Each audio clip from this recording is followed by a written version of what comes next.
محترم احبہ، غفلت کے باعث رمضان المبارک میں بھی گناہوں سے نہ بچنے والوں کے لیے لیلۃ القدر ایک امید کی کرن ہے۔ اللہ جل وعلا کی جانب سے آئے ہوئے اس خوبصورت مہمان کو ناراض کرنے والے اگر لیلۃ القدر کے دامن میں چھپ کر اس رات آنسو بہا کر رو کر اللہ جل وعلا سے اپنی بدعمالیوں کی معافی مانگتے رہیں اور پختہ توبہ کر لیں، تو اس رات کے دامن سے پھوٹتی ضیاؤں کی برکت سے اللہ جل وعلا ہمارے تاریک سینوں کو بھی روشن کر دے گا اور رمضان المبارک بھی ہم سے راضی ہو جائے گا۔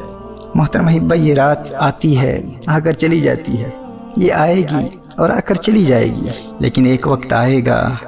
جب یہ رات آئے گی پر ہم نہ ہوں گے۔ آج دنیا میں کتنے اہل ایمان اس رات کے آنے سے قبل ہی موت کے آغوش میں جا پہنچے۔ شکر ادا کرو اللہ کا کہ اللہ نے تمہیں اس رات تک زندہ رکھا۔ سنن ابن ماجہ کی حدیث نبی کریم صلی اللہ علیہ وآلہ وسلم نے ارشاد فرمایا، جو شخص اس رات سے محروم رہ گیا گویا کہ تمام کی تمام بھلائی سے محروم رہ گیا، اور اس کی خیر سے محروم نہیں مگر وہ شخص جو حقیقتاً محروم ہے۔ Allah Akbar. A truly deprived person, a completely lost cause is the one who is deprived of worshipping Allah Jalla wa'ala throughout this night. And what would be the state of those who sin during this night? Those who watch movies and pass their time playing computer games. نبی کریم صلی اللہ علیہ وآلہ وسلم نے سابقہ انبیاء علیہ السلام کی امتوں کی طویل عمروں اور اپنی امت کی قلیل عمروں کو ملاحظہ فرمایا تو دل شفقت سے بھر آیا، اور میرے آقا صلی اللہ علیہ وسلم رنجیدہ ہو گئے کہ میری امت بہت کثرت سے بھی نیکیاں کرے، ان کی برابری نہیں کر سکے گی۔ تو اللہ کی رحمت جوش میں آئی اور اپنے حبیب کریم صلی اللہ علیہ وآلہ وسلم کو لیلۃ القدر عطا فرما دی کہ حبیب آپ کا امتی فقط اس ایک رات عبادت کر لے تو آپ کا رب آپ کے اس امتی کو 1000 مہینوں سے بھی زیادہ عبادت کا ثواب عطا فرما دے گا۔ صحیح بخاری کی حدیث نبی کریم صلی اللہ علیہ وآلہ وسلم نے ارشاد فرمایا، من قام لیلۃ القدر ایمانا واحتسابا غفر له ما تقدم من ذنبه، جو ایمان اور احتساب کے ساتھ اس رات قیام کرے گا، یعنی تمام رات عبادت کرے گا، اللہ جل وعلا اس کے ماضی کے تمام گناہوں کو معاف فرما دے گا۔ امام قرطبی علیہ رحمہ نے سیدنا کعب الاحبار رضی اللہ تعالی عنہ کے حوالے سے سورۃ القدر کا ایک شان نزول یہ بھی بیان کیا ہے کہ بنی اسرائیل کے ایک بادشاہ کے 1000 شہزادے تھے، وہ اپنے ہر شہزادے کو اپنے مال کے ساتھ لشکر کے لیے تیار کرتا اور جہاد کے لیے بھیجتا۔ وہ شہزادہ 1 مہینہ جہاد کرتا پھر شہید ہو جاتا۔ یوں 1000 مہینوں تک وہ بادشاہ اپنے ایک شہزادے کو جہاد پر بھیجتا رہا، اور اس دوران خود وہ بادشاہ رات کو قیام کرتا اور دن بھر روزہ رکھتا۔ جب 1000 مہینوں میں 1000 بیٹے شہید ہو گئے تو وہ بادشاہ خود جہاد پر گیا اور خود بھی شہید ہو گیا۔ لوگوں نے کہا کہ بنی اسرائیل کے اس بادشاہ کا مرتبہ کوئی نہیں پا سکتا، تو اللہ جل وعلا نے یہ آیہ مبارکہ نازل فرمائی، لیلۃ القدر خیر من 1000 شہر، محبوب کی امت کو یہ ایک رات دی گئی ہے جو 1000 مہینوں سے بہتر ہے۔ اس رات کے جھرمٹ میں اللہ جل وعلا کی بے پناہ رحمتوں کے نزول کے دوران اللہ کی عبادت کرتے رہو، آنسو بہاتے رہو، رو کے اللہ جل وعلا سے معافی مانگتے رہو۔ اس منبع برکات رات کی عبادت کی برکت سے تمہیں 1000 مہینوں سے بھی زیادہ عبادت کا ثواب ملے گا، اور اس رات سے حاصل کیا گیا نور تمہاری دنیا کو بھی روشن کر دے گا اور قبر میں بھی چراغاں کر دے گا۔ لیکن دوستو یاد رکھنا، 4 لوگوں کی مغفرت اس رات کی عبادت کے باوجود بھی نہیں ہوتی۔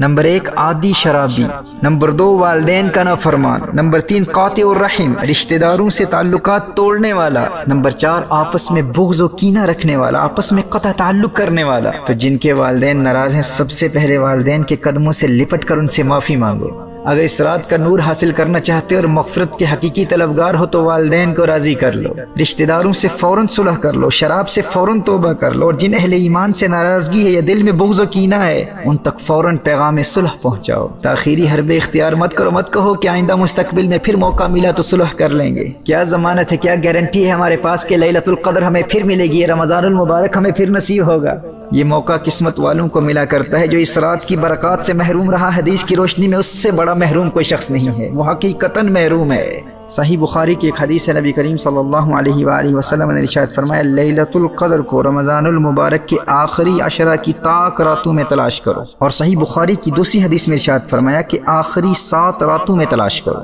اب اس رات کے تعین کے حوالے سے اگرچہ علماء مفسرین و محدثین کا اختلاف ہے، لیکن سیدنا عبداللہ ابن عمر رضی اللہ تعالی عنہما، سیدنا ابی بن کعب رضی اللہ تعالی عنہ، سیدنا الشیخ عبد القادر جیلانی رحمہ اللہ اور سیدنا بایزید بسطامی رحمہ اللہ جیسے اکابرین کی یہی رائے ہے کہ لیلۃ القدر 27ویں شب کو ہی ہے۔ تو اس رات کے معمولات، عبادات و وظائف کے حوالے سے یاد رکھیے کہ جن کے ذمہ قضا نمازیں نہیں ہیں وہ اخلاص نیت کے ساتھ مکمل یکسوئی سے کثرت سے نوافل پڑھیں۔ اگر ممکن ہو تو سورہ فاتحہ کے بعد 1 مرتبہ سورۃ القدر اور 3 مرتبہ سورہ اخلاص پڑھیں، اور ہر 2 رکعتوں کے بعد مکمل یکسوئی اور انہماک قلب کے ساتھ نبی کریم صلی اللہ علیہ وسلم کی بارگاہ میں درود و سلام کے گجرے نچھاور کریں۔ اور ان چھوٹی راتوں کی وجہ سے اگر صلاۃ التسبیح نہ پڑھ سکیں تو کم از کم 2 نفل صلاۃ التوبہ ضرور پڑھیں، 2 نفل شکرانے کے پڑھیں، اور 2 نفل حفظ الایمان، پروٹیکشن آف ایمان کے لیے ضرور پڑھیں۔ اور جن کے ذمہ قضا نمازیں ہیں تو پہلے ان قضا کی گئی نمازوں سے توبہ بھی کریں، اور نوافل کے بجائے کم از کم قضا عمری کا آغاز اس رات ضرور کر لیں، اور قرآن کریم کی تلاوت کریں، کیونکہ اسی رات قرآن کریم لوح محفوظ سے آسمان دنیا پر نازل ہوا تھا، اور پھر بتدریج 23 سال کی مدت میں نبی کریم صلی اللہ علیہ وآلہ وسلم پر نازل ہوا۔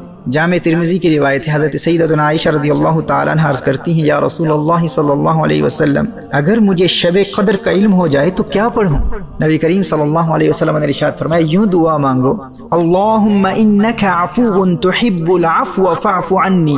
اے اللہ تو معاف کرنے والا ہے اور معاف کرنے کو پسند کرتا ہے، لہٰذا مجھے بھی معاف فرما دے۔ یہ شب قدر کا خاص وظیفہ، اسے کثرت سے پڑھیں، اللہم انک عفو تحب العفو فاعف عنی۔ اور اگر دنیا و آخرت کی ہر بلا اور ہر مصیبت سے نجات چاہتے ہیں اور ہر دشمن سے حفاظت چاہتے ہیں تو سنو، مولا علی کرم اللہ وجہہ الکریم ارشاد فرماتے ہیں، جو لیلۃ القدر میں سورۃ القدر 7 مرتبہ پڑھ لیتا ہے تو اللہ جل وعلا اسے ہر بلا سے محفوظ فرماتا ہے، اور 70,000 فرشتے اس کے لیے جنت کی دعا کرتے ہیں۔ تو گناہوں سے توبہ کے ساتھ ساتھ 7 مرتبہ سورۃ القدر اس رات ضرور پڑھیے گا۔